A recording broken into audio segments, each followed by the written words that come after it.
आज press conference करने का हमारा मेन जो मुद्दा है वो है विद्या विधानों को नियमितीकरण दिलाना एवं अतिथि शिक्षक से वंचित हमारे विद्या विधान साथियों को सीट दिलाने हमारा मेन उद्देश्य है। आप सबको बता दूं और आप सबको पूर्वक मालूम है और आप लोग के द्वारा अच्छा खासा मुद्दा उठाया गया था, तब जाकर के हम लोग आज इस स्थिति पे पहुंचे हैं कि सरकार से लड़ पा रहे हैं। 2016 से हमारा का सिलेक्शन हुआ विद्यावितान के रूप में।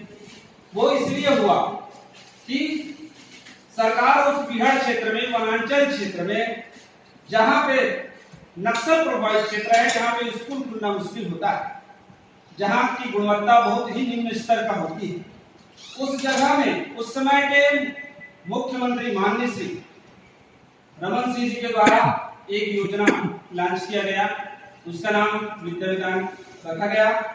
उस विद्या विधान के रूप में हम लोगों को लोग उसमें सेवा दी। उसमें वांछित योग्यता पीजी प्लस बीएड और विशेष विषय के लिए उसमें चयन किया गया था, जैसे इंग्लिश है, मैथ्स है, बायोलॉजी है, केमिस्ट्री, साइंस, कॉमर्स, ऐसे विषयों के लिए उसमें चयन हुआ था। और उस जगह के लिए चयन हुआ था जिस जगह पे कोई जाना नहीं चाहते, वहां भर्ती भी होता है, तो टीचर लोग 1 साल 2 साल के बाद वहां से ट्रांसफर करा करके एक अच्छे जगह पे अपना ट्रांसफर करा लेते हैं। वो जगह खाली का खाली रहता है। उस जगह हमारा चयन हुआ। हम 2016 में 1 साल के लिए सरकार ने इसको चयन किया था, लॉन्च किया था, देख रहे थे कि इसकी स्थिति क्या है। एक अच्छी स्थिति उसको पता चला, 1 साल में ही हमने अच्छा परिणाम बच्चों को दिया। 1 साल में पता चल गया कि ये जो योजना है वो अच्छी तरीके से चल रहा है। उसने फिर छत्तीसगढ़ के अन्य आदिवासी क्षेत्र जिलों में उसी तरीके से योजना चालू किए और जिलों में भी उसने चालू किया, देखा तो वहां ही बहुत ही बेहतरीन परिणाम पूरे छत्तीसगढ़ को मिला। उसी परिप्रेक्ष्य में हमने उस समय माननीय श्री रमन सिंह जी को पत्र लिखा कि आपने हमारी प्रशंसा कर रहे हैं, आप भी प्रशंसा कर रहे हैं और नेता प्रतिपक्ष लोग भी हमारी प्रशंसा कर रहे हैं, पर हमारी भविष्य की चिंता आप लोग नहीं कर रहे। हम बच्चों का भविष्य बना रहे हैं, परंतु हमारे भविष्य के बारे में आप लोगों को कोई चिंता नहीं। जब पेपर में लगातार आए तो उस समय नेता प्रतिपक्ष के द्वारा उस समय के वर्तमान मुख्यमंत्री माननीय श्री डॉक्टर रमन सिंह जी को पत्र लिखा कि आपका यह योजना सफल है, बहुत अच्छा है, परंतु इसमें मात्र एक तरफा काम हो रहा है, बच्चों का ही हो रहा है, पर जो उसको पढ़ा रहे हैं, जो गुणवत्ता दे रहे हैं, उसके तरफ आपका कोई ध्यान नहीं है। तो आपसे निवेदन है करके उसने पत्र लिखा माननीय श्री रमन सिंह जी को नियमितीकरण करने का, उसमें बात लिखा। बात लिखने के बाद तो बात की बात हो गई। जब सरकार के द्वारा कोई प्रतिक्रिया नहीं आया तो हमें जबरन ही आंदोलन का रुख अपनाना पड़ा। हमने आंदोलन किया गिद्दा भाटा में, जहाँ आप सब लोग देखे हो उस आंदोलन को। आंदोलन के, आमरण अनशन के, भूख हड़ताल के, ऐसी विकट परिस्थिति में हमने वहां रह करके अपना 28 दिन गुजारा, जल सत्याग्रह किए। वहां उस समय के नेता प्रतिपक्ष और वर्तमान के स्वास्थ्य मंत्री, पंचायत मंत्री माननीय श्री टी.एस. सिंहदेव जी आए। आज के वर्तमान उस समय के कांग्रेस अध्यक्ष और आज के वर्तमान मुख्यमंत्री जी हमारे हड़ताल में आकर के हमको आश्वासन दिए।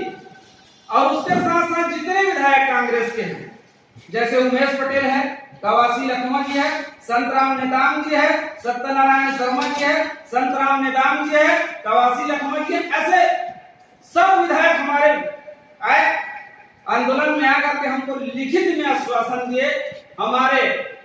और माननीय मुख्यमंत्री जी ने कहा कि भैया 28 दिन का हड़ताल अब यही समाप्त कीजिए।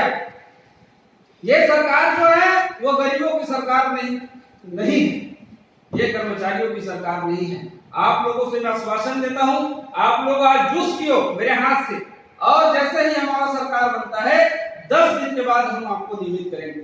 ये बात माननीय श्री आज के वर्तमान मुख्यमंत्री माननीय श्री भूपेश बघेल जी के द्वारा हुआ है।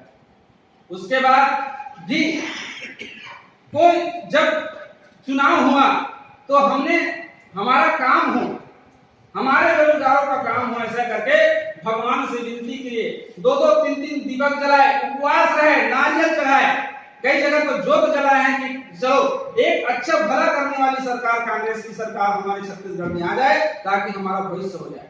हमने किया और छत्तीसगढ़ में जैसे ही सरकार बना, सरकार का ध्यान हमारे तरफ नहीं देख करके हमको बहुत दुख हुआ।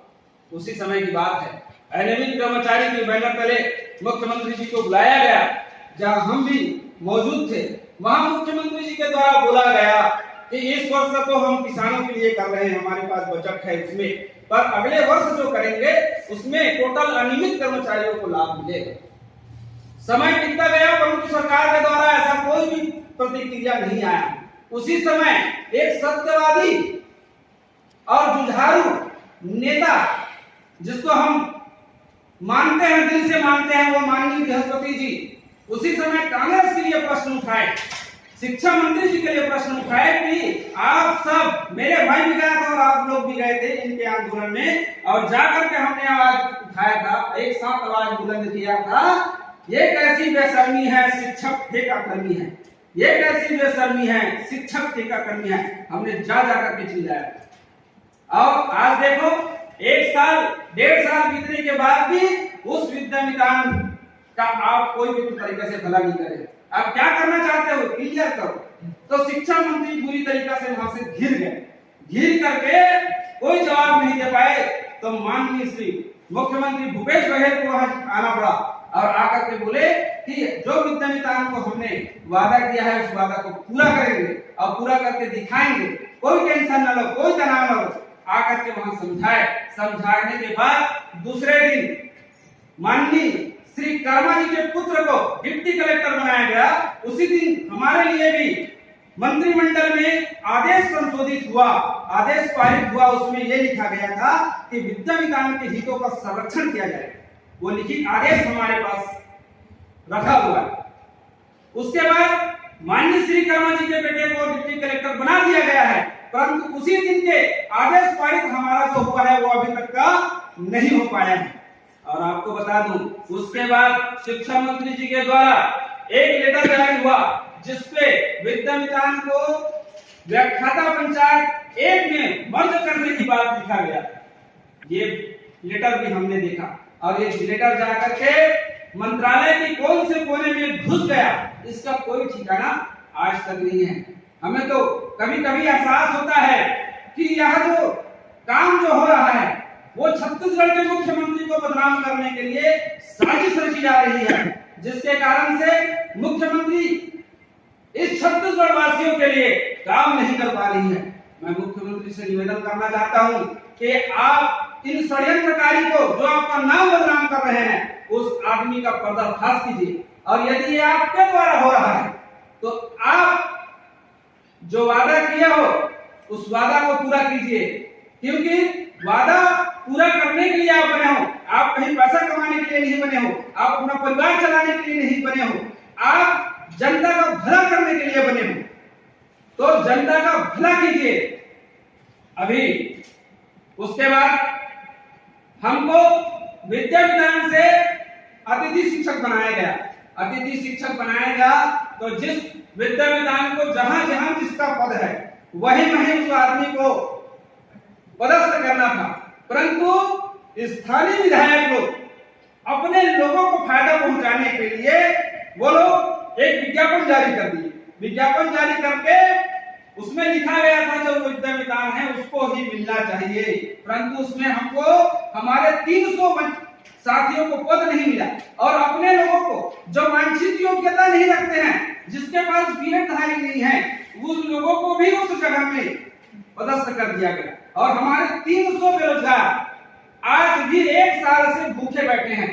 आप लोग तो पत्रकार हो, आप लोग लिखते हो कि इस कोरोना काल के संकट में माननीय श्री भूपेश बघेल जी के द्वारा 200 लोगों को बेरोजगार मिला, परंतु ये भी आप लोग लिखिए कि 300 लोग बेरोजगार कैसे बैठ गए हैं, किस कारण से बैठ गए हैं? आज देखो, जो वंचित साथी बेरोजगार बैठे हैं उनको खाने के लिए दिक्कत होता है? मैडम जी के बच्चे का तबीयत खराब है, 100 रुपया का उनके पास दवाई लेने के लिए पैसा नहीं है? तो सरकार जो वादा की है उस वादा को कम से कम काबिज है और हमको लिखित में आश्वासन दे कि इतने दिन कोरोना काल चल रहा है, इतने दिन के बाद हम इतने दिन में आपको इस जगह में पदस्थ करेंगे, तो मर्ज करेंगे, तो नियमित करेंगे, हमको लिख कर दे। हम जानते हैं कि कोरोना काल चल रहा है, परंतु सरकार नहीं जान रही है। हम आप सबके समक्ष बोलते हैं, जब छत्तीसगढ़ में पैसा नहीं है तो दिल्ली में भवन 60,000 करोड़ का भवन बनाने की क्या जरूरत है? बैडमिंटन का कोर्ट बनाने की क्या जरूरत है? 4,000 करोड़ का रोड बनाने की क्या जरूरत है? जब हमको नियमित करने के लिए सरकार के पास पैसा नहीं है, हम बेरोजगारों को खाने देने के लिए 2 वक्त की रोटी के लिए पैसा नहीं है, तो सरकार को इस फालतू चीज का काम नहीं करना चाहिए और हम उनका पुरजोर विरोध करेंगे। और आप सबसे निवेदन, आप सबके समक्ष बोल रहा हूं कि हम बेरोजगार कोरोना के कारण नहीं मर रहे हैं। हम मर रहे हैं तो मात्र सरकार के कारण मर रहे हैं, बेरोजगारी में मर रहे हैं। हम घर में रह के सड़ रहे हैं, हम वहां भी काम नहीं कर पा रहे हैं, ना बाहर जाके काम नहीं कर पा रहे हैं। जो घर में गांव में जो धान का परहा लगाते हैं, कहीं जाकर रोजगार गारंटी में मजदूरी कर रहे हैं 2 वक्त की रोटी चलाने के लिए, अपने बाल बच्चों का पेट पालने के लिए, वही काम हम कर रहे हैं। वहां घर में मरेंगे, इससे बढ़िया है हम सबके सामने ईदगाह मैदान में मरेंगे और एक सही तरीके से मरेंगे। जाकर के राज्यपाल मैडम जी को आश्वासन देंगे और इच्छा मृत्यु की मांग करेंगे और मांग करने के बाद हम सब के सब यहीं आकर के मरेंगे। हम बेरोजगारी की हालत में त्रस्त हुए हैं। आज आपको चौथा स्तंभ माना जाता है। हम आज प्रेस वार्ता इसलिए कर रहे हैं क्योंकि आप सबकी दयनीय दशा को सबके समक्ष परिलक्षित करते हैं। आप लोगों से निवेदन है, आप लोगों से करबद्ध प्रार्थना है और सरकार से निवेदन है कि सरकार जी, लगता है वास्तव में आपको बदनाम करने का षड्यंत्र चल रहा है छत्तीसगढ़ में। आपके द्वारा हमेशा ही सबके हितों का संरक्षण किया गया है। किसानों को आपने दिया, शिक्षाकर्मी भाइयों को आपने दिया, नियमित भर्ती आपने करने जा रहे हैं, आपके पास पर्याप्त पैसा है, तो विद्या विधान के हितों का संरक्षण आप बोले थे तो आप उसको भी कीजिए। आपके पास मौका था, नियमित कर्मचारी नियमित भर्ती हुआ, आप उसमें हमको रख सकते थे। ना आपने 1 नंबर बोनस दिया, ना ही नियमित करने का घोषणा किया। आज आप सबको प्रेस वार्ता के प्रेस वाले भाइयों को बता दूं कि आज छत्तीसगढ़ में 40 स्कूल में इंग्लिश मीडियम का स्कूल खुला है। 40 जगह जहां पे विद्या विधान में भी इंग्लिश मीडियम वाले भाई बंधु हैं, उन लोगों को नहीं लिया गया है। आप बताओ, इस बिहार क्षेत्र में हमने जाकर के वहां काम किया, अपना जवानी लगा दिए, अपना पूरा 100% वहां दे दिए। अब क्या गन्ने की तरह जूस करके हमको छिलका की तरफ फेंक दिया जाएगा? कर्तव्य क्या बनता है सरकार? ये आप सबकी सोचिए, समझिए और हमारे बातों को अब सरकार तक पहुंचाइए और पहुंचाकर हमको बताइए कि सरकार ने क्या बोला है, क्या नहीं बोला है। और बस मैं आप लोगों से यही निवेदन करना चाहता हूँ। धन्यवाद। धर्मेंद्र दास वैष्णव, छत्तीसगढ़ विद्या विधान कल्याण संघ प्रदेश अध्यक्ष। विद्या में कितने हैं विद्या विधान? 25। उसमें एक किसी का नहीं नीति करते नहीं, 4 साल 4 साल से 4 साल से काम